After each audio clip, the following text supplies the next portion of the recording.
Bien-aimé, sois béni au nom puissant de Jésus-Christ de Nazareth. Bienvenue à cette autre minute de plus avec la prophétesse Déborah, servante de l'Éternel, mère des nations, mais aussi et surtout ta servante.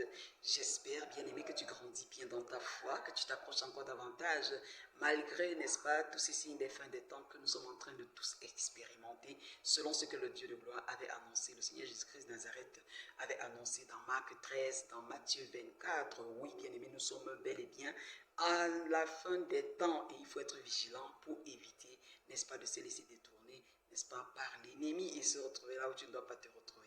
En tout cas, avec la minute de plus sur la plateforme Réveil spirituel plus, Dieu va réveiller davantage ton âme, Dieu va réveiller ton esprit, Dieu va réveiller ta foi dormante si elle dort déjà, Dieu va te faire grandir, te faire expérimenter des choses extraordinaires au travers des enseignements, des informations, des révélations que tu reçois au nom de Jésus-Christ de Nazareth, dont je suppose et je crois, je souhaite en tout cas que tu sois béni, que ton entourage soit béni, que tu puisses aller d'échelon en échelon sur le plan spirituel.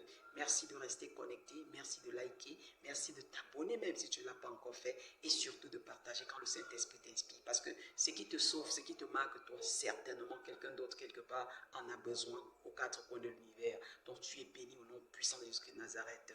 Oui, bien-aimé, je voudrais m'entretenir avec toi à propos du ministère. L'Éternel m'a dit, fais cette minute de plus, ma fille, parce qu'il y a des personnes qui expérimentent certaines choses dans le ministère. Apparemment, bien-aimé, toi qui me regardes quelque part, tu as l'habitude d'être très ouverte, parce que Dieu s'adresse à ses oints comme à ses ointes. Tu es beaucoup ouverte, n'est-ce pas, comment je vais dire ça, aux suggestions. Tu parles de ton ministère, tu parles de ce que Dieu te dit, tu parles de la vision que Dieu t'a donnée, et puis les gens te donnent des points de vue, voilà, ainsi de suite, ainsi de suite. Donc Dieu me dit, c'est très dangereux ce que tu es en train de faire, bien-aimé. C'est très dangereux. Il faut faire très attention parce que l'appel est unique, bien-aimé. Et lorsque Dieu t'appelle, il t'assigne à une certaine conduite. Donc il te donne une ligne de conduite, il te donne des instructions précises par rapport à l'œuvre que tu vas faire dans son ministère, pour son royaume. Donc, bien aimé, lorsque Dieu te dit, voilà, tu vas faire ci, ça, et il ne va pas te dire, bien évidemment, forcément, ce que tu vas rencontrer sur le chemin. Maintenant, toi, devant certaines situations, c'est normal, hein, tu te retrouves en train d'avoir recours à des aînés dans le ministère. Donc tu vas rencontrer des gens que tu estimes être dans ton couloir, mais qui sont des aînés qui ont déjà roulé leur bosse, entre guillemets. Voilà, on voit des personnes, voilà, tu vois un prophète, tu vas vers lui, parce que tu es aussi prophète et tu veux comprendre, n'est-ce pas, les rouages du ministère de prophétie. Peut-être tu es évangéliste, tu vas voir un vieil évangéliste, tu veux savoir à peu près ainsi de suite, ainsi de suite. Bien aimé, le Seigneur me dit de te dire, fais attention. Fais attention. En ces fins de temps, il voudrait que tu t'appuies sur lui, sur ce qu'il t'a dit. Et voilà, pour illustrer ça, je vais te prendre l'exemple de l'homme de Dieu de Juda dans 1 roi 13.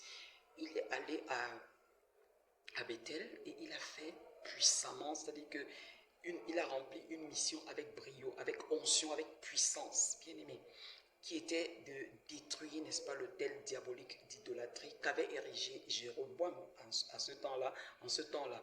Donc l'homme de Dieu de Juda, qui était prophète, il arrive là-bas et puis il détruit. Et puis le roi s'oppose. En fait, le roi se fâche qui t'a demandé de le faire. Et puis le roi essaye de tendre la main sur lui pour le toucher, pour lui faire du mal. Et puis le Seigneur sèche la main. Vous voyez la puissance, bien-aimée. Quand Dieu t'envoie pour une mission, n'aie pas peur. Quand Dieu t'envoie, quelle que soit l'autorité qui va se placer devant toi, on ne te demande pas de manquer de respect, mais une autorité, quelle qu'elle soit, devant loin de l'Éternel, vous n'avez pas le droit. Même si tu es roi, même si tu es quoi, devant loin de l'Éternel, il ne faut pas s'amuser. On ne touche pas aux oins de l'Éternel impunément. Vous voyez, si on remonte dans le livre de Samuel, vous avez vu ce qui est arrivé au roi Saül. Pourquoi? Parce qu'il n'avait même pas l'intention de violenter, n'est-ce pas, Samuel. Le roi Saül, parce que le Seigneur lui avait annoncé au travers de Samuel dans 1 Samuel 15, pardon, qu'il avait violé, n'est-ce pas? Il n'avait pas respecté plusieurs fois les instructions de l'Éternel, scrupuleusement données au travers de Samuel, dont le Seigneur le rejetait. Et donc, qu'est-ce qu'il fait? Il se dit qu'en courant derrière le serviteur de Dieu, en essayant d'attraper son vêtement, voilà, il va peut-être susciter sa pitié, il va intercéder pour lui auprès de Dieu, pour que Dieu change d'avis, ainsi de suite. Malheureusement, le vêtement de Samuel, sa tunique s'est déchirée. Et quand ça s'est déchiré, c'est aussi la sentence qui tombe. Dieu a déchiré, n'est-ce pas, de ses mains la royauté. Donc Dieu lui a arraché la royauté exactement comme il a déchiré le vêtement de Samuel. Donc bien aimé, lorsque le Dieu de gloire dit dans le livre des Psaumes que ne touchez pas à mes oins, ce n'est pas la blague. Il y en a qui se moquent souvent des oins de Dieu. Il y en a qui touchent, même qui giflent. Mais je ne sais pas si tu as déjà eu à le faire, c'est très dangereux, bien aimé. On ne s'amuse pas avec. Remontez encore dans le livre de 2 Rois, vous allez voir qu'il y a un certain Élisée, le prophète Élisée. Donc, lorsqu'il venait de commencer son ministère, il y a des enfants qui se sont moqués de lui parce qu'il était chauve. Monte chauve, monte chauve. Et alors, qu'est-ce qui s'est passé? Le prophète Élisée a déclaré. Et puis, l'ours est sorti et il a dévoré ses enfants. C'est très dangereux, bien aimé. Donc, ne poussez pas les oins de Dieu, n'est-ce pas, à se fâcher de vous et à prononcer des paroles parce que Dieu va appliquer. Dieu dit ne touchez pas mes oins et Dieu n'est pas quelqu'un, Dieu n'est pas un homme pour mentir. Il n'est pas un fils d'homme pour se repentir. Donc, il y a une notion particulière dans la vie des oins de Dieu, des ointes de Dieu. Donc, faites attention de les blesser n'importe comment, de mal parler d'eux, de porter main sur eux, de les insulter, ou alors même de les toucher n'importe comment. Moi, je donne un conseil à une personne. Si tu salues un oint de Dieu, une ointe de l'Éternel, ne lui tends pas la main. En tout cas, on le ferait même devant tout aîné. Hein. Les règles de bienséance voudraient comme ça. Mais maintenant, vous pouvez avoir des oints de Dieu, des ointes de Dieu qui sont moins âgés que vous. Ça ne veut pas dire que vous devez leur manquer de respect. Donc, vous ne devez pas. Attendez qu'on vous tende la main. Attendez qu'on vous invite à vous asseoir à côté pour que vous le fassiez bien aimé. Donc, c'était juste une parenthèse. Bon, pour revenir maintenant au thème à ce pourquoi le Seigneur m'a demandé de faire 7 minutes plus, c'était justement que cet homme de Dieu, cet homme de Dieu de Juda, pardon, j'y arrive, hein, voilà, après avoir fini, achevé brillamment sa mission, le roi, n'est-ce pas, l'a invité. Le roi qui a essayé de lui faire du mal, il a vu que non, il y avait une puissance en lui, puisque sa main a séché, il lui a demandé de prier encore, de supplier Dieu pour que Dieu remette sa main et normalement, et puis voilà, sa main est redevenue normale après la prière de l'homme de Dieu de Juda. Et après ça, il a invité, il voulait lui donner des cadeaux, il voulait l'inviter à manger chez lui et autres, tout ça.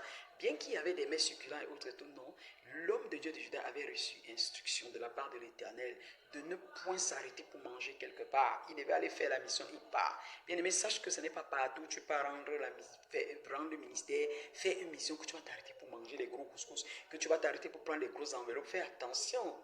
Il y a des endroits où Dieu t'enverra, ne permettra même pas que tu dis même un verre d'eau pour te désaltérer. Donc faisons très attention, écoutons beaucoup le Saint-Esprit. Et lorsque Dieu nous envoie en mission, soyons prudents. Voilà, il a respecté pour cette fois-là, il est parti, mais justement, il y avait un vieux prophète dans les environs qui a suivi, n'est-ce pas, et ce qu'il a eu à faire comme exploit. Et voilà, je ne sais pas s'il était subjugué, s'il était jaloux, s'il était je ne sais pas trop quoi, mais le Saint-Esprit m'a dit qu'en tout cas, derrière, il y avait quelque chose qui ne tenait pas. Puisqu'il fait tout et tout pour avoir l'information, il suit l'homme de Dieu sur le chemin qu'il a emprunté.